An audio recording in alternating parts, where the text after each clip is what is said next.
beberapa hikmah ya yang terdapat dalam kisah perjuangan pengorbanan Nabi Ibrahim alaihissalatu wassalam ya. Tadi kita sebut bahwa seorang nabi akan diuji Allah, dan kita pun juga yang beriman kalau mau naik level iman kita, maka jika diuji maka beruntung jemaah. Ya, jadi kalau kita diuji Allah, maka yakinlah ujian itu untuk menaikkan level iman kita. Jangan diartikan kemudian Allah enggak sayang, justru Allah sayang. Ya, dan Allah memberikan ujian, kita pun juga harus yakin la yukallifullahu nafsan illa wus'aha.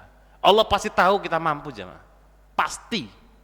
Kenapa? Allah tidak akan membebani seseorang yang dia enggak mampu.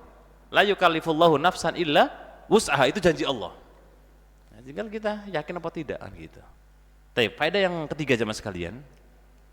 Pengorbanan seseorang itu adalah terhadap apa yang dia cintai.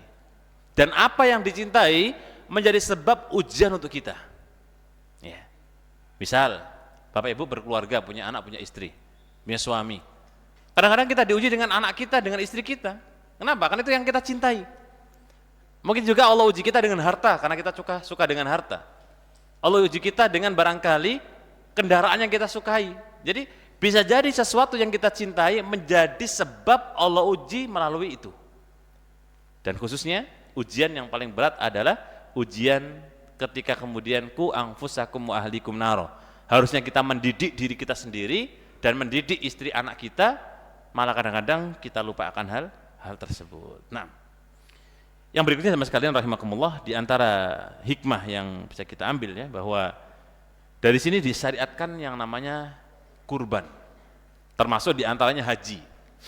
Ya, jadi ritual ibadah haji, dari mulai kemudian seseorang itu kemudian wukuf, kemudian melempar jumroh ya, kemudian berkorban dan seterusnya, tidak lain dalam rangka meneladani bagaimana kisah kekasih Allah Subhanahu wa taala Nabi Ibrahim alaihissalatu wassalam. Dan yang terakhir di antara faedah yang bisa kita ambil bahwa orang yang dalam puncak kesulitan ya, insyaallah taala, bagi yang beriman ya Bu ya, Pak.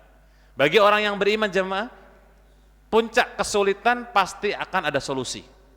Allah berfirman, "Wa may yattaqillaha yaj'al lahu makhraja." Orang yang bertakwa kepada Allah, dia punya solusi dalam kehidupan permasalahannya. Di saat sudah seakan-akan buntu, takwanya yang kemudian berbicara, insya Allah solusinya ada.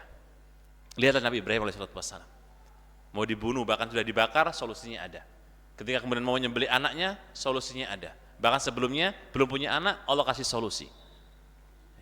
Mungkin ada yang tanya, itu kan Ibrahim Ustadz beda. Sama, rumusnya sama, cuma kasus orangnya berbeda. Rumusnya sama, tapi mungkin pelakunya berbeda gitu.